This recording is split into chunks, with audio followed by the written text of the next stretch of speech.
சமீபத்தில் குஜராத்தில் நடந்த விமான விபத்து நம் அனைவரும் கேள்விப்பட்டிருப்போம். இறந்தவர்களுடைய குடும்பத்தார்களுக்கு அல்லாஹ் அழகிய பொறுமையை தருவானாக.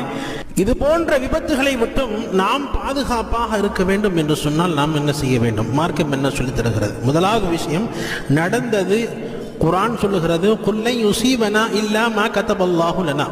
அல்லாஹ் ஜல்ல ஷானஹு தஆலா விதியில் எது எழுதி வைத்திருக்கிறானோ அது நடந்து முடிந்து விட்டது. அவ்வளவுதான். நடந்ததெல்லாம் விதியில் இருந்தது, அது முடிந்து விட்டது. இன்ஷா அல்லாஹ் நாம் பாதுகாப்பாக இருக்க வேண்டும்.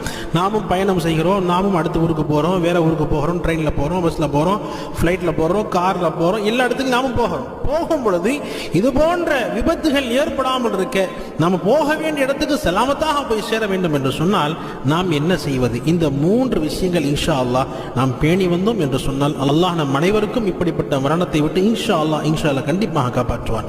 முதலாவதாக நாம பிரயாணத்தில் செல்லும் பொழுது துஆ ஓதிக்கொள்ள வேண்டும். ரசூல் ஸல்லல்லாஹு அலைஹி வஸல்லம் கற்றுக் கொடுத்த துஆ நாம் ஓதிக்கணும். சுப்ஹானல்லதி ஸக்கர் லனா ஹாதா வமா குன்னா லஹு முக்ரினீன் வ இன்னா இலா ரப்பினா லமுன்கலிபூன். எங்களுடைய சக்திக்கு வசப்படுத்த முடியாத இந்த வாகனத்தை எங்களுக்கு வசப்படுத்தி கொடுத்த அல்லாஹ்வே மிக பரிசுத்தமானவன், மேலும் நாம் அனைவரும் அவன் பக்கமே திரும்ப செல்லக்கூடியவர்களாக இருக்கிறோம் என்ற இந்த துஆவை பிரயாணத்துக்கு முன்னால இன்ஷா அல்லாஹ் நம்ம ஓதிக்கணும். முதலாவது. இரண்டாவதாக, நம்ம எந்த நாள்ல நம்ம சஃபர் செய்ய போறோம், எந்த நாள் நம்ம பிரயாணத்துக்கு போக போறோமோ அந்த நாள்ல நம்ம ஃபஜ்ர் தொழுகிறோம். ஃபஜ்ர் டெய்லி தொழுக வேண்டும். அது அவசியம் தான், ஃபர்லு தான், கட்டாய கடமை தான். மறுமையில் கேட்கப்படுகிற முதல் கேள்வி தொழுகை பற்றிதான்.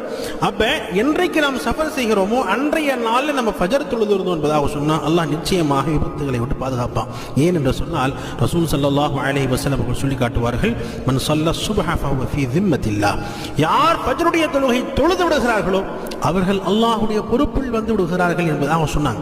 இப்போ நாம் அல்லாஹ்வுடைய பொறுப்பில் வந்துட்டா நம்ம ஏதாவது தீண்டுமா, கஷ்டம் வருமா, முசீபத் நெருங்குமா, பலா முசீபத் நம்ம வந்து தொட முடியுமா? நிச்சயமாக முடியாது. எனவே ஃபஜ்ருடைய தொழுகை தொழுது விட்டு தான் அன்று நம்ம பயணத்தை ஆரம்பிக்க வேண்டும். இது இரண்டாவது.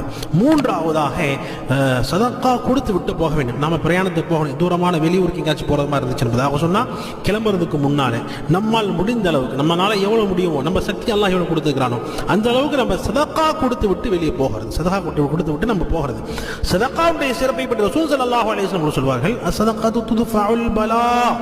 சதக்கா தான தர்மங்கள் செய்வதால் அல்லாஹ் ஜல்ல ஷானஹு தஆலா உங்களுடைய வாழ்க்கையில் வர இருக்கக்கூடிய எல்லா விதமான பலா முசீபத்துகளையும் எல்லாம் தூரப்படுத்தி விடுகிறான் என்பதாக ரசூல் ஸல்லல்லாஹு அலைஹி வஸல்லம் சொல்லி காட்டியிருக்கிறார்கள். எனவே நிச்சயமாக நாம் பிரயாணத்தில் போகும் பொழுது சதக்கா கொடுத்து விட்டு போகணும். எங்கேயாவது போகிறோம், ஊருக்கு போகிறோம், அல்லது டூருக்கே போகிறோம், அல்லது எங்கேயாவது நம்ம வேலைக்காக வெளியூருக்கு போகிறோம் என்று சொன்னால், பிரயாணம் செய்கிறோம் என்று சொன்னால் நிச்சயமாக சதக்காக்கள் கொடுத்து விட்டு போக வேண்டும், தான தர்மங்கள் கொடுத்து விட்டு போக வேண்டும். எனவே